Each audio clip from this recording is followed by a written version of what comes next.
Good morning dear student, welcome to AIS the Gurukul. Today we are going to study in Hindi class 3rd subject Hindi chapter. Open your book page number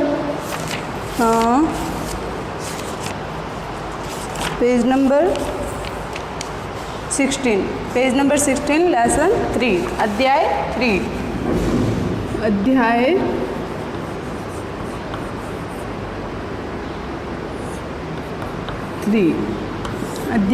क्या है? नीम की सीख, यानी पेड़ के द्वारा एक क्या सीख दी गई है इस लेसन के माध्यम से। देखिए क्या है नीम की सीख। इससे पहले देखिए नीम की सीख, ये है लेसन का नाम। वर्ड मेन इम्पोर्टेंट क्या है? सीख, यानी हमें इससे क्या सीख मिलती, क्या सीखने को मिलता है। ये एक माध्यम बनाया गया लेसन जिससे कि हमें नीम को पेड़ से हमें क्या सीख मिलती है, किस तरीके से हमें पेड़ का उपयोग करना चाहिए उसके बारे में ये बताया जा रहा है एक लड़के के माध्यम से कि वह पेड़ के साथ कैसा करता है, किस तरीके से रहता है, किस तरीके से झूला बांधता है, किस तरीके से पेड़ को नुकसान होता है और पेड़ से वापस क्या मिलता है, उस तरीके से हमें इस लेसन में बताया गया है। ठीक है, इससे पहले हमने फर्स्ट और सेकंड लेसन कर लिए थे। धन की नसीहत या एक मिनट, सेकंड लेसन पढ़ा था धन का उपयोग, जो एक गुड़िया द्वारा बनाया गया था अपने 3 बेटों पे। और इससे पहले हमने पढ़ा था प्यारी कोयल, फर्स्ट लेसन। ठीक है, आज हम पढ़ेंगे लेसन 3rd। इससे पहले हमने फर्स्ट और सेकंड लेसन को कंप्लीट कर लिया है। ठीक है, आज हम 3rd लेसन पढ़ रहे हैं और इसके शब्दार्थ और टिक द करेक्ट ऑप्शन हम आज कर लेंगे। तो हम लेसन पढ़ने से पहले एक बार जो कठिन वर्ड आ रखे हैं, इसमें कठिन शब्द आ रखे हैं, उनको बोर्ड पर लिख लेते हैं ताकि हमको लेसन पढ़ने में आसानी होगी। ठीक है, देखिए फर्स्ट नंबर दे रखा है ज़्यादा। ओपन योर नोटबुक पे लिखना स्टार्ट कर दीजिए। लेसन का नाम डालिए, लेसन नंबर डालिए और लेसन का नाम डालिए और लिखना स्टार्ट कर दीजिए आप भी शब्दार्थ। सबसे पहले ऊपर डालेंगे हेडिंग शब्दार्थ। ओके, शब्दार्थ और 1 नंबर लगा के लिख लीजिए ज़्यादा का हो जाएगा अधिक,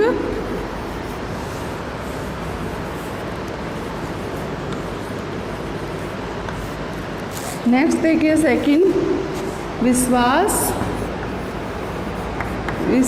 का हो जाएगा भरोसा।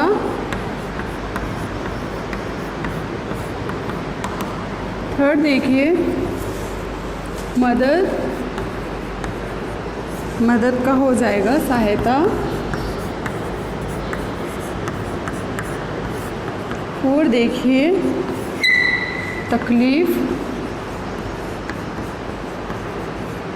तकलीफ का हो जाएगा दर्द। ओके, 5 नंबर देखिए तलाश यानी खोज। 6 नंबर देखिए कष्ट का हो जाएगा दुख। नेक्स्ट देखिए 7 नंबर छाल का हो जाएगा पेड़ के तने का बाहरी आवरण।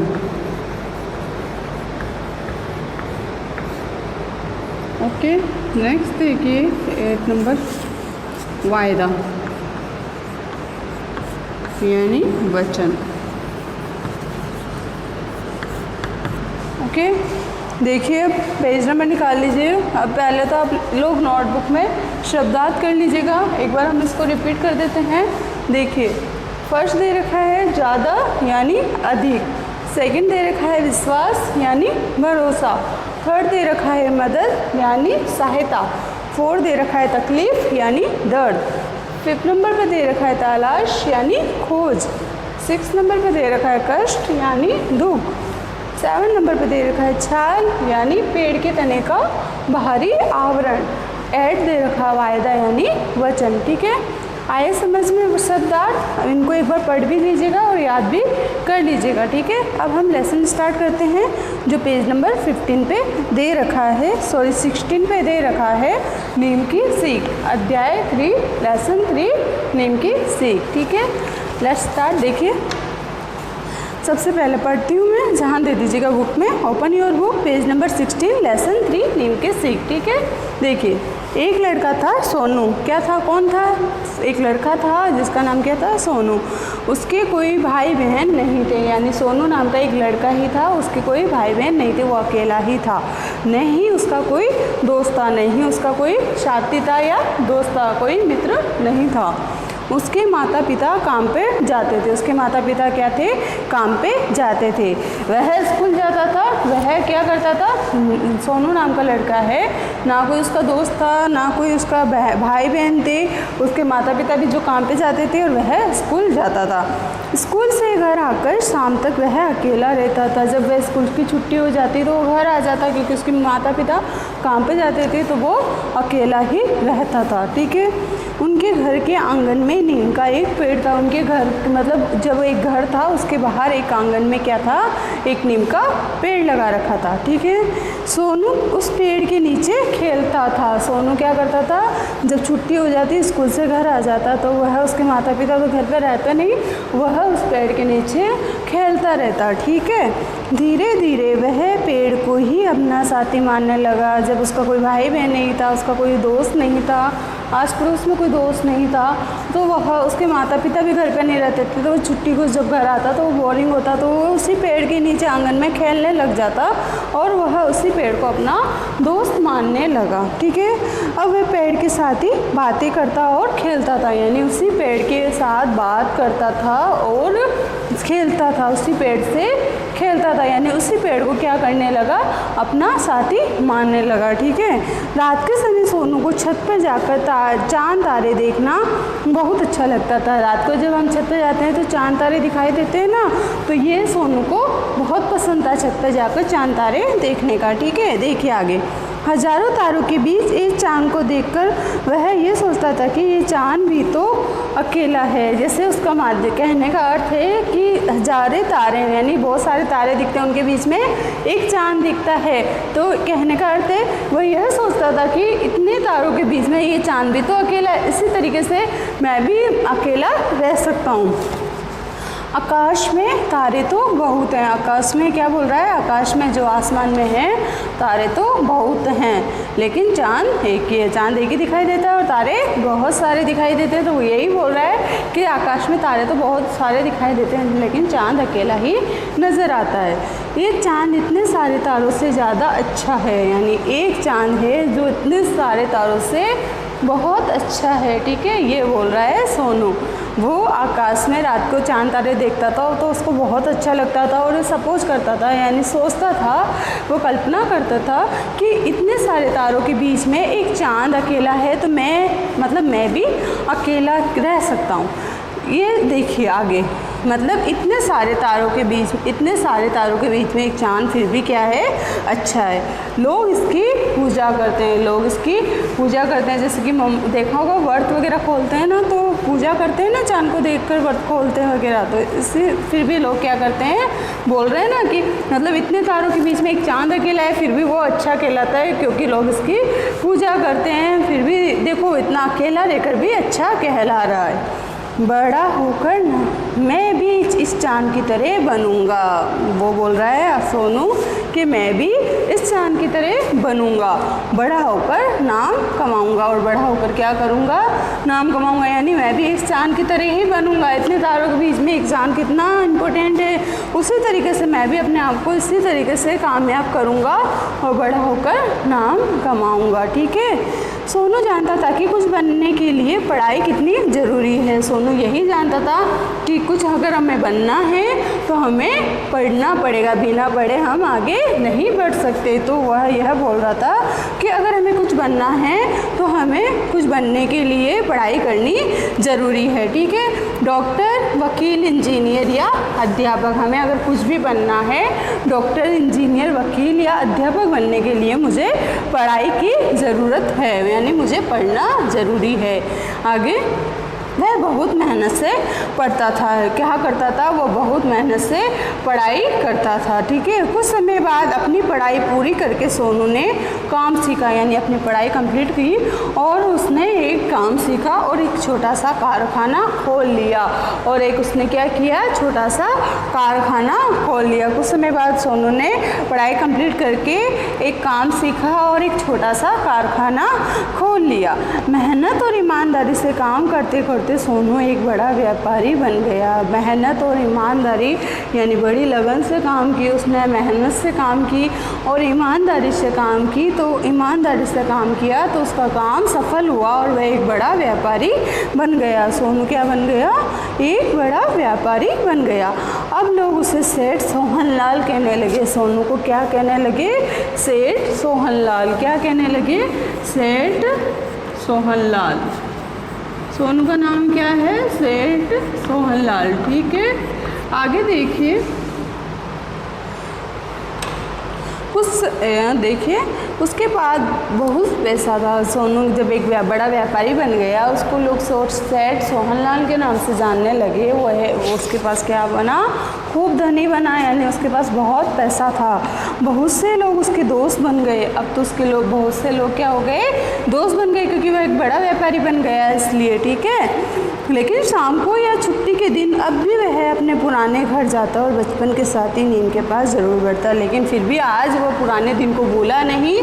वह जब भी अपने काम से फ्री होता तो शाम के वक्त लेकिन शाम के वक्त भी वो अपने पुराने घर जाता, यानी जो उसका पुराना घर था वो वहीं जाता था। और उसी जो पुराने घर में एक आंगन में एक नीम का पेड़ था, उसी नीम के बचपन के साथी नीम का पेड़ था जो बचपन से उसका साथी था ना, वो उसके पास ज़रूर बैठता था। वह उसके साथ बातें भी करता था। क्योंकि जब वो अकेला था तो नीम को ही उसने अपना साथी मान लिया था।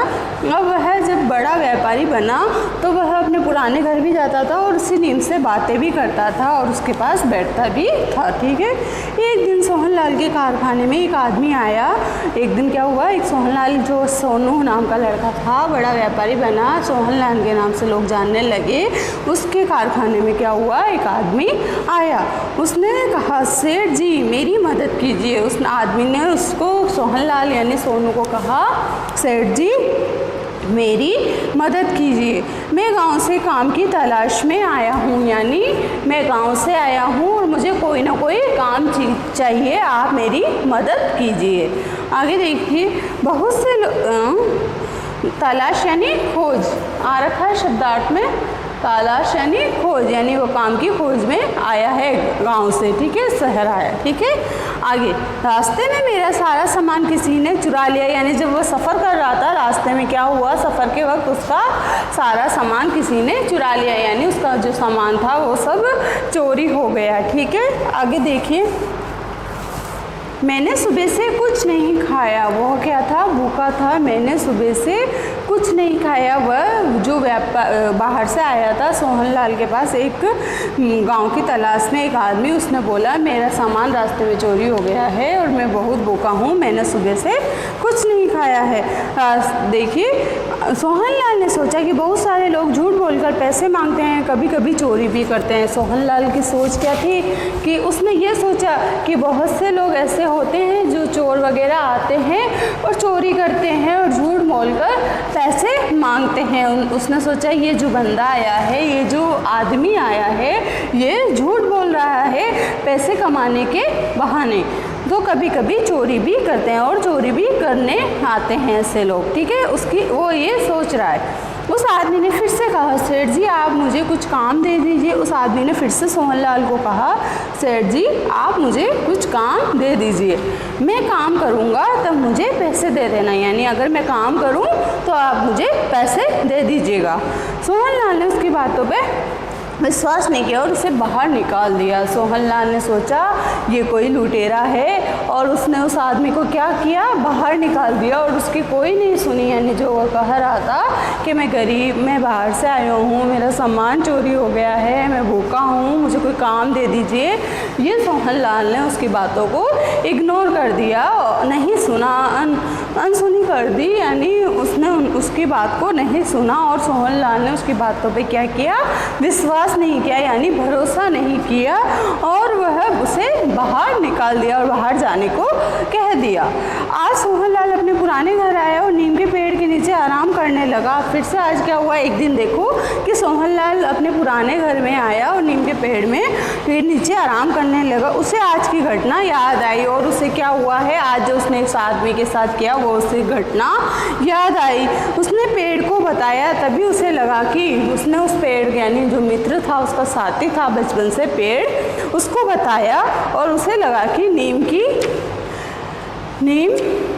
नीम के पेड़ से कुछ आवाज़ आ रही है। उसने क्या सुना कि नीम के पेड़ से क्या आ रही है, कुछ आवाज़ आ रही है। वह ध्यान से सुनने लगा। वह क्या ध्यान से सुनने लगा, पेड़ कह रहा था सोनू आज तुमने ये क्या किया।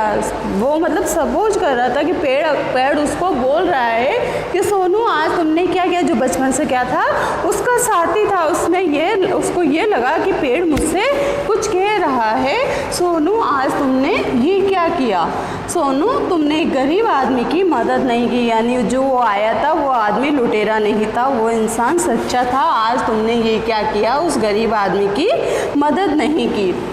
तुमसे तो एक पेड़ ही अच्छा है जो सबकी मदद करता है। यानी तुमसे तो क्या है, मैं ही अच्छा हूँ जो सबकी मदद करता हूँ। तुमसे तो क्या है, एक पेड़ ही अच्छा है जो सबकी मदद करता है। ठीक है, आगे देखिए। पेड़ बोला वहाँ भूल गए। सोहन ने हैरान होकर पूछा तुम क्या मदद करते हो। सोहनलाल था जो सोनू नाम का लड़का था, बचपन से पेड़ को साथी मानता था। उसने बोला कि तुम क्या मदद करते हो। जब पेड़ ने बोला तुमसे तो अच्छा पेड़ है जो यानी मैं हूँ, तो मैं सबकी मदद करता हूँ।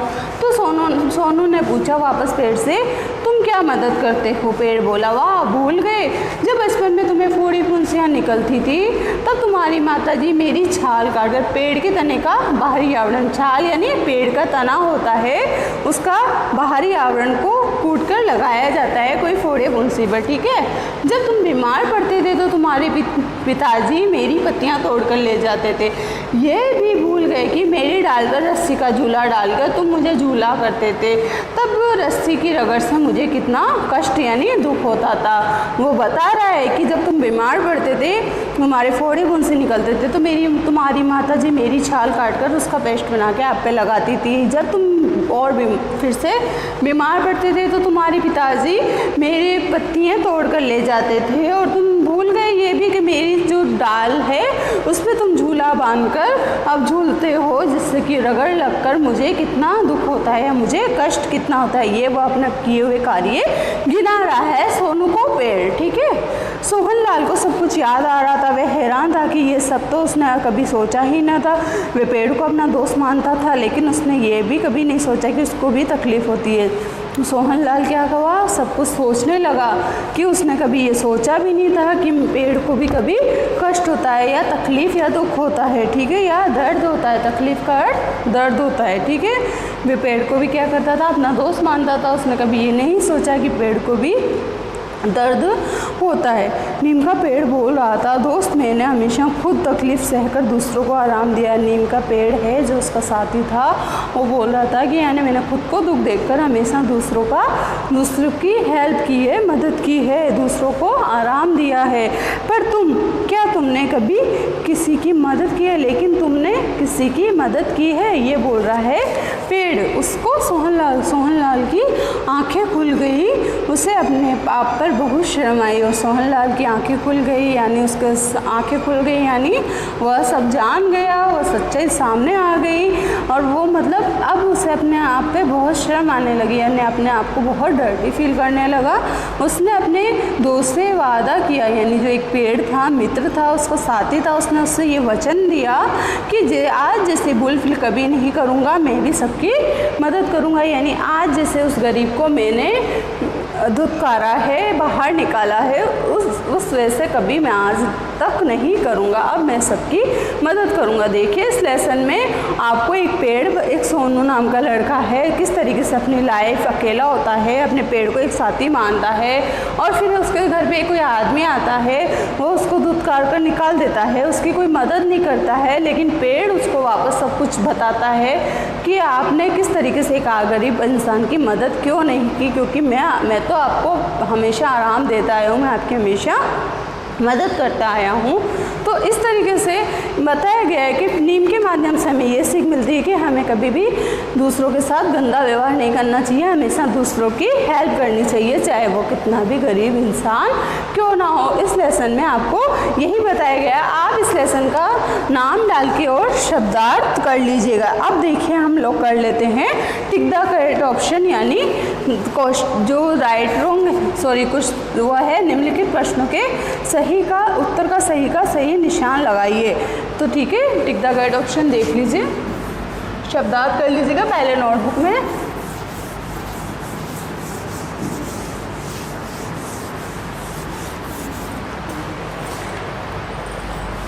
देखिए क्वेश्चन नंबर फर्स्ट दे रखा है, सोनू के घर के आंगन में किसका पेड़ था? सोनू के घर के आंगन में किसका पेड़ था? तो आपको टिक द करेक्ट ऑप्शन में पहले क्वेश्चन उतारना है और जो क में दे रखा है आपको आम का, इसी टाइप से आपको लिखना है नोटबुक में भी, ठीक है। ख में दे रखा है जामुन का,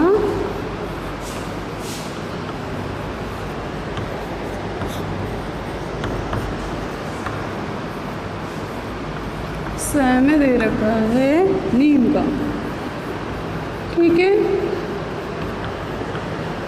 इस टाइप से आपके क्वेश्चन दे रखे हैं, आपको ये क्वेश्चन को ऐसे ही लिखना है टिक द करेक्ट ऑप्शन को, ठीक है। तो सोनू के घर के आंगन में कौन सा पेड़ था? नीम का पेड़ था, तो इस पर ऐसे राइट कर देना है। क्वेश्चन आंसर आपको टिक द करेक्ट ऑप्शन ऐसे ही करना है, ठीक है। अब मैं ओनली फॉर ख का फर्स्ट मैंने करके बता दिया, आपको ऐसे ही करना है। ख वाले का ओनली फॉर आंसर लिख रही हूँ मैं, ठीक है। ख क्वेश्चन क्या दे रखा है देखिए बुक में पेज नंबर 20 पे, अपनी मेहनत और ईमानदारी से सोनू क्या बना? व्यापारी बना, इंजीनियर बना या अध्यापक बना? सोनू एक बड़ा व्यापारी बना ना, जिससे लोग उसको सेठ सोहन लाल के नाम से जानने लगे थे, तो यहाँ पे आ जाएगा व्यापारी, यानी सेकंड ख में हो जाएगा क, राइट। क लिख के व्यापारी और इसके आगे राइट का निशान, ओके। देखिए थर्ड, रस्सी की रगड़ से किसे कष्ट होता था? नीम के पेड़ को, फर्स्ट में दे रखा है सोनू को, सेकंड में दे रखा है गाय को, थर्ड में दे रखा है नीम के पेड़ को। तो नीम के पेड़ को कष्ट होता था, गे में देखिए हो जाएगा ग आंसर, नीम के पेड़ को।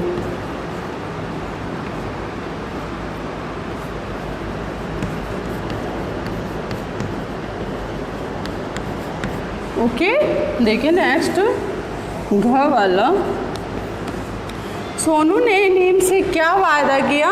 ये किया कि कभी मैं आप किसी को ठेस नहीं पहुंचाऊंगा और हमेशा सबकी मदद करूंगा। तो यहाँ पे क्या आ जाएगा? सबकी मदद करने का, तो राइट हो जाएगा।